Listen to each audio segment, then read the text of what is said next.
नमस्कार दोस्तों, तो आज हम जानेंगे भारत के 12 ज्योतिर्लिंग के बारे में और हर ज्योतिर्लिंग की अपनी अलग कथा है। तो 12 ज्योतिर्लिंग में से सोमनाथ पहला ज्योतिर्लिंग है। पौराणिक मान्यता के अनुसार शिव ने स्वयं चंद्रदेव को शाप मुक्त करके यहाँ ज्योतिर्लिंग रूप में विराजमान हुए थे। ठीक है, अब मैं आपको सोमनाथ ज्योतिर्लिंग की पूरी कथा विस्तार से लोक कथा की शैली में सुनाता हूँ।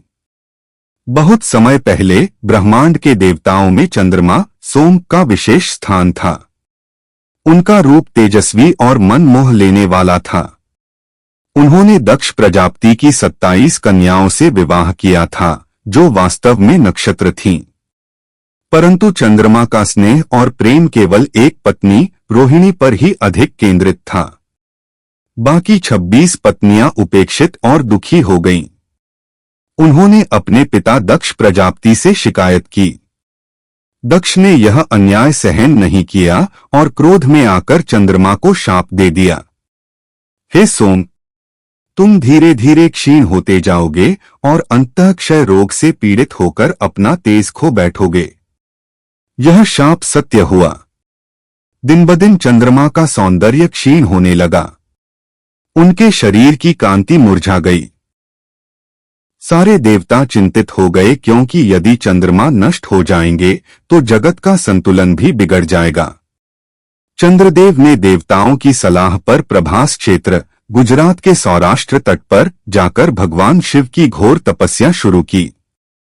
उन्होंने हजारों वर्षों तक नमः शिवाय का जाप किया, अन्न जल का त्याग कर दिया और केवल ध्यान व भक्ति में लीन रहे। उनकी तपस्या से प्रसन्न होकर भगवान शिव स्वयं प्रकट हुए।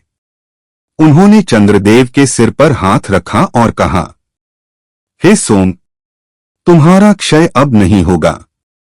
तुम शाप से मुक्त हो जाओगे। तुम प्रतिपदा से पूर्णिमा तक बढ़ोगे और पूर्णिमा से अमावस्या तक क्षीण होगे। इस प्रकार आकाश में चिरकाल तक तुम्हारी ज्योति बनी रहेगी। भगवान शिव के वरदान से चंद्रमा पुनः कांतिमान हो गए।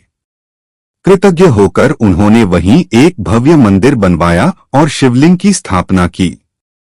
तभी से यह स्थान सोमनाथ ज्योतिर्लिंग कहलाया, अर्थात सोम चंद्रमा के ईश्वर शिव।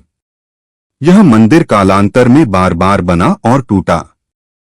महमूद गजनी से लेकर औरंगजेब तक कई आक्रमणकारियों ने इसे लूटा और ध्वस्त किया, लेकिन हर बार यह मंदिर पुनः खड़ा हुआ।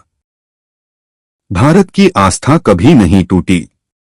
स्वतंत्रता के बाद सरदार वल्लभ भाई पटेल ने इसके पुनर्निर्माण का संकल्प लिया और आज का भव्य सोमनाथ मंदिर उसी आस्था और पुनर्जागरण का प्रतीक है।